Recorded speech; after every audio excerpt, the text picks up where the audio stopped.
m'a surpris le plus, c'est la force et l'acharnement de certains pour tenter de me convaincre que la Terre est ronde et un point c'est tout. Et uniquement avec des liens NASA, bien sûr, d'images retouchées ou de liens vidéo encore plus surréalistes. Vive la liberté d'expression, d'écoute et de partage. Est-ce si mal de penser un peu par soi-même? Donc, la Terre plate, c'est d'abord et avant tout un éveil. Un réveil de la conscience, oui. C'est une prise de conscience que quelque chose cloche, vraiment. Entre nous constatons réellement aujourd'hui avec nos sens, notre réflexion, nos calculs, et simplement autour de nous. Nous nous apercevons chaque jour un peu plus des mensonges, des incohérences dont on nous abreuve au quotidien, dans les médias, les journaux, les autorités compétentes et officielles, le formatage éducatif. C'est fou comme il suffit de répéter sans cesse un mensonge chaque jour pour que l'humain y croit. Et pour ceux qui résistent un peu, on répète encore et encore le mensonge. Ils finiront bien par y croire, avec tous les autres autour déjà convaincus. Non, cela ne correspond pas. Donc, la métaphore de la Terre plate, c'est donc avant tout le symbole du stop. C'est assez. Alors, que tente de transmettre comme message la majorité de ceux qui ont compris le mouvement de la Terre plate? Non pas de prouver qu'elle est plate, mais simplement entendre et voir la vérité à propos de la Terre, la sentir, la ressentir, et non des mensonges ou trucages récurrents et permanents.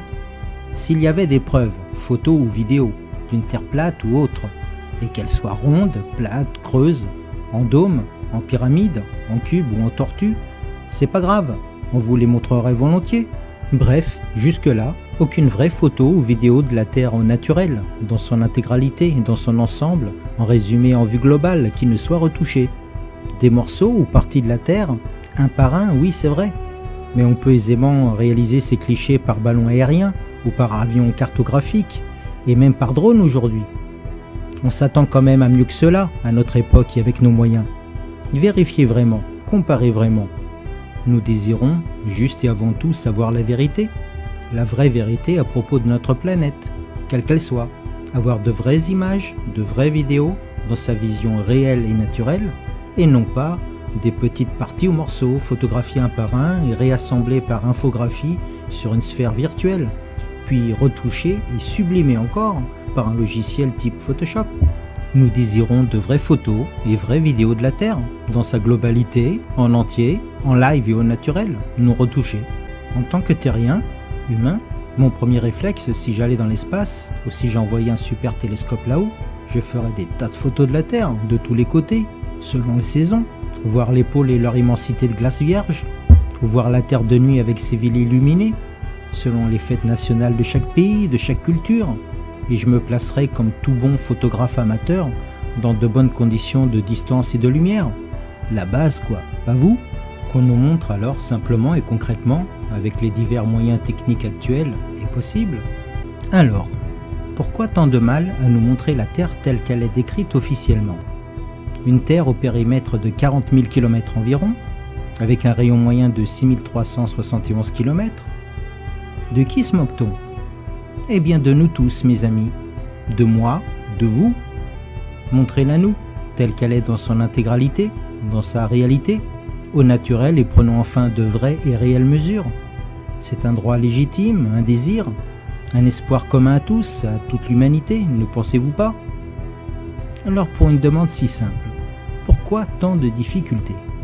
Et puis franchement, cela changerait-il mes convictions ou ma foi envers un grand créateur, créateur de grand tout, de tout ce qui est, si la Terre est différente au final, ou simplement plus grande que calculée jusqu'ici? Certainement que non. L'erreur n'est-elle donc pas humaine?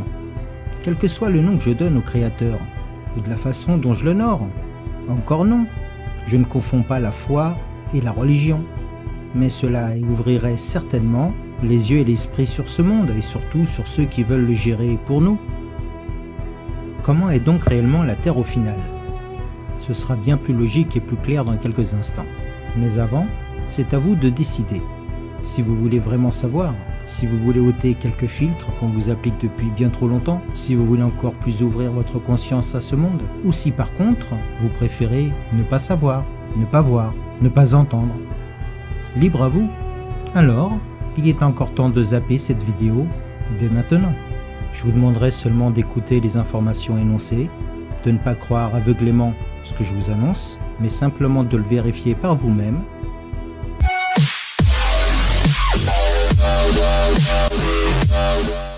vous êtes là. Merci à vous. Alors, pour bien saisir l'ensemble de ce que nous vivons actuellement, commençons donc par la base, la courbure officielle terrestre. Un peu de géométrie, mais rassurez-vous, de façon super simple et rapide. La formule officielle pour le calcul est celle-ci. D est égal à racine de 2HR plus H au carré. Grand D étant la distance de l'horizon visible en kilomètres, le résultat donc. Petit h, la hauteur des yeux de l'observateur. Et R, une constante fixe, le rayon moyen de la Terre, décidé et imposé de 6371 km, le seul vrai et accepté et reconnu actuellement.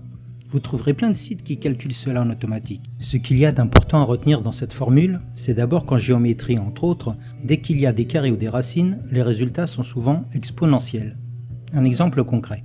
Au niveau de la mer, donc niveau 0 m, debout dans mon petit canoë, j'ai les deux yeux à 2 mètres au-dessus de l'eau environ.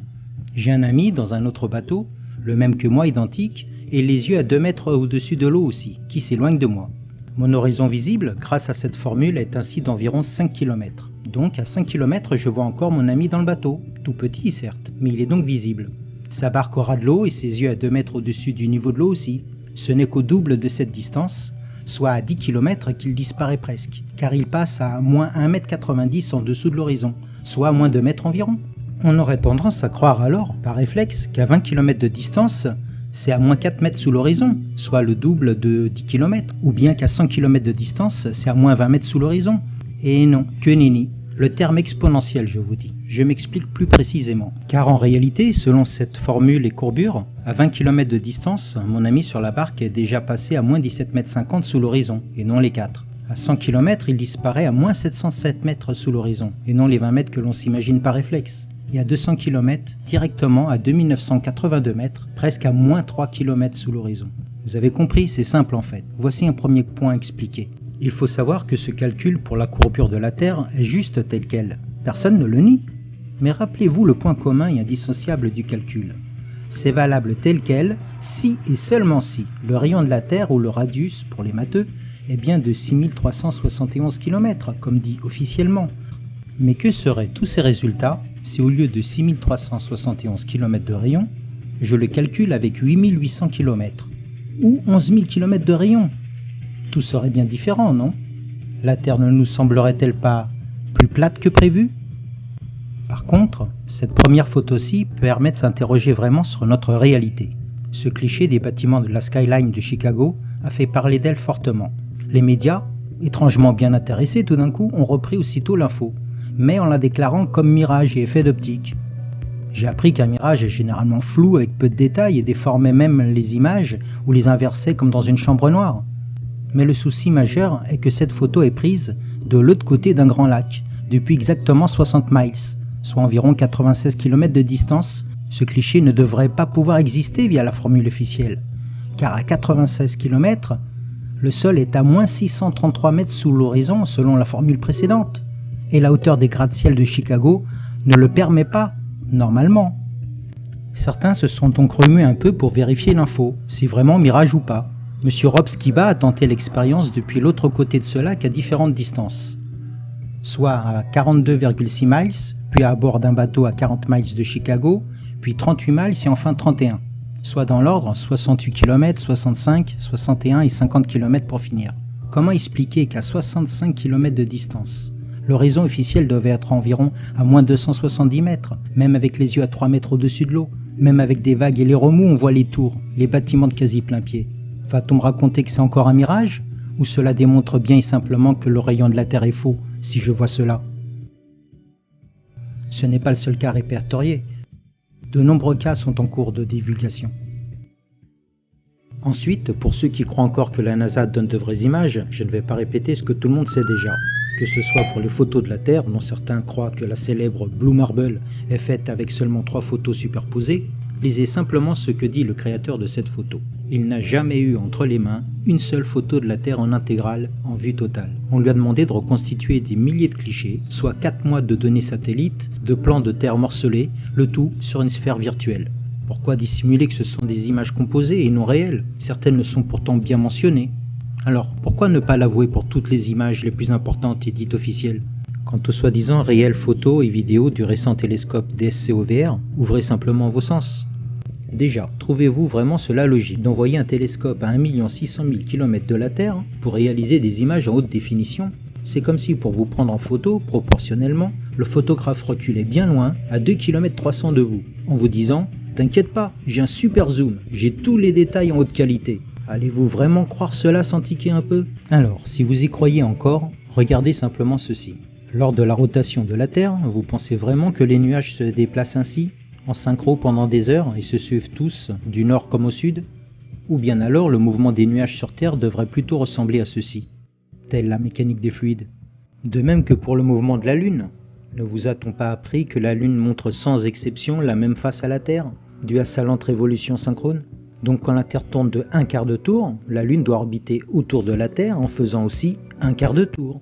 Où est-il passé ce quart de tour, puisque c'est des vraies images? Donc, avec tous ces moyens et cette montagne d'argent, la NASA ou bien l'ESA sont capables de photographier Pluton en haute définition, des planètes à des milliards de kilomètres, des étoiles et des galaxies à des millions d'années-lumière, et aucune des deux n'est capable de faire de simples images normales de la Terre. Et cela ne vous titille toujours pas, quand la majorité des images fournies sont douteuses ou retouchées. Ou de vraies photos uniquement vous suffisent-elles vraiment pour vous faire croire que tout le reste est vrai? Mais alors, les images de Jupiter ou Pluton, sont-elles vraies ou pas? Il y a de quoi douter fortement aussi. Regardez ces images récentes d'une magnifique aurore boréale sur Jupiter. Magnifique, n'est-ce pas? C'est ce que je me disais, jusqu'à ce que ce cliché-ci réapparaisse des archives. Vous ne remarquez rien non plus?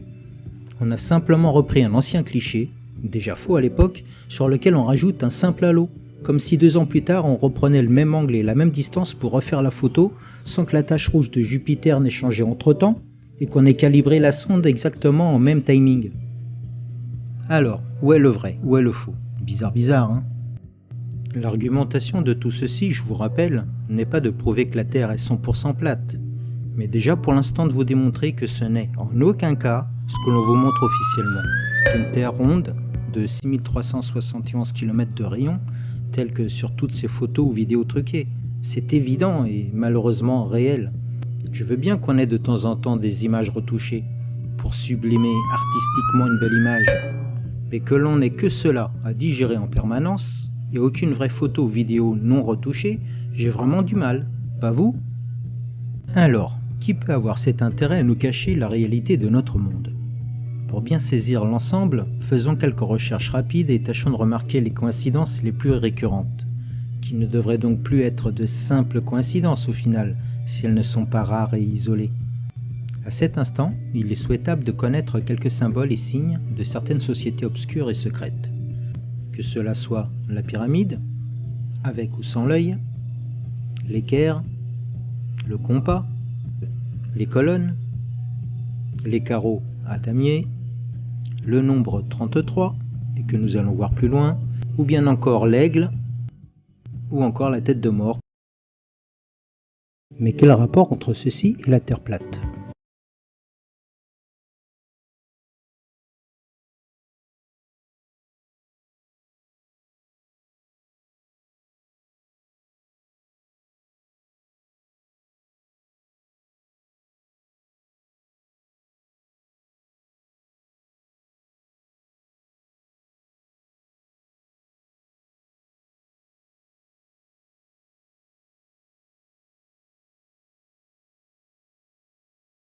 Sataniste, occultiste et magicien noir.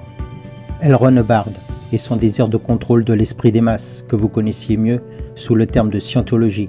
Et bien sûr, Von Braun, l'ingénieur nazi, et enfin vous le reconnaissez certainement, Monsieur Walt Disney. Équipe de choc et atypique je trouve, avec leur hobby personnel très particulier. Dire que c'est réellement l'équipe créatrice de JPL et de toutes les structures s'y rattachant depuis. Alors, que dire aux pensées du club très privé de Monsieur Disney, le Club 33? Encore une coïncidence ou pas? Le nombre 33, entre autres symboles, je vous rappelle, étant le plus haut degré pour les francs-maçons. Doit-on conclure un lien étroit entre les maçons, Disney, la NASA, les militaires et les gouvernements? Évidemment, la Constitution des États-Unis ne peut être impliquée ou liée avec ces confréries, ni aucune autre autorité officielle. Regardons aussi l'organigramme et le réseau de la NASA. Vous le trouverez sur le site officiel de la NASA, avec tous les chefs responsables de chaque secteur, bien sûr. Mais cela devient intéressant à partir d'ici. Même la gestion du temps, de la météo, les données satellites, les projets de recherche avancés, le commandement et stratégie militaire, les transports, l'aviation, rien ne leur échappe. Il n'y a pas une seule agence d'aucun pays qui ne soit alliée et indépendante de la NASA. En Europe, comme dans le reste du monde. Alors pourquoi voit-on la Terre comme une sphère bien ronde de plus en plus sur toutes les photos? Eh bien, qui gère les normes optiques mondiales d'après vous? Vous le voyez comme moi, il gère et contrôle presque tout, de A à Z. Vous pouvez même lire, comme moi, c'est bien plus qu'un monopole. Alors pourquoi voyez-vous ce genre d'image de plus en plus, avec ces optiques qu'on appelle fisheye ou œil de poisson? Vous croyez vraiment que c'est la vraie vision de notre monde? Renseignez-vous aussi sur certaines expériences ou expéditions qu'on tente de vous dissimuler en les dénigrant, tel le Bedford Level Experiment sur un canal de 10 km de long, ou bien encore les interviews de l'amiral Byrd, ou ce type d'archives qui permet de se poser pas mal de questions sur notre réalité. Que cela soit cette récompense jamais gagnée de 5000 $ à qui démontrerait que la Terre n'est pas plate,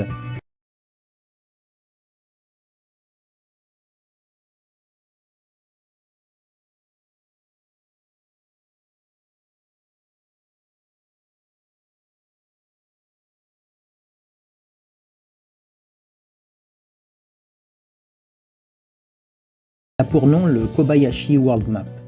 Serait-ce une des vraies raisons pour interdire de passer le 60e parallèle, le seul traité au monde qui n'a jamais été brisé par aucun pays? Que pensez-vous également de cette vision des rayons de soleil traversant les nuages? Cela montre-t-il un soleil réellement à 150 millions de kilomètres? Ou bien vos sens vous créent la conscience d'un soleil bien plus proche de nous? Et ce symbole, est-ce un signe de cette réalité cachée à nos yeux qu'ils savent et connaissent, qu'ils reconnaissent? Oui. Je sais, beaucoup de choses vues ici dans cette vidéo paraissent trop surprenantes ou impossibles, mais elles sont réelles, malheureusement je dirais. Alors comment est la Terre au final? C'est ce qu'il faut éclaircir, avant tout et tous ensemble. Il est évident qu'il n'y a aucune vraie image de la Terre à ce jour. Toutes ces confréries, ces sociétés au monopole implanté qui gèrent l'espace, notre monde, les normes mondiales et notre vision de la vie, tous ces groupes militaires, ces gouvernements impliqués ne sont pourtant que les bras exécutants de quelque chose d'autre qui les dirige, qui les manipule. Ils croient tous détenir un certain pouvoir sur notre monde et nous. Qui est responsable de tout cela au final? De ces contradictions et mensonges? Une entité encore plus secrète? Les seuls vrais et uniques responsables de tout cela, en fin de compte, c'est nous. Nous tous. Nous qui laissons faire.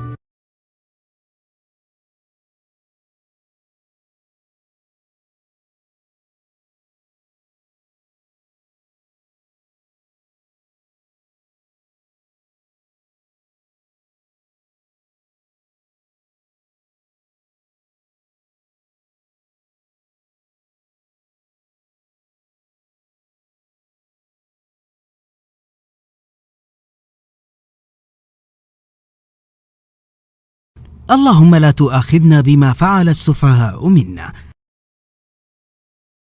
دمتم طيبين ونشكركم على المتابعة. مع تحيات قناة واقع اليوم Reality Today. نأمل بأن تدعمونا باللايك والسبسكرايب، فذلك يدفعنا لعمل المزيد من هذه الأفلام. السلام عليكم ورحمة الله وبركاته.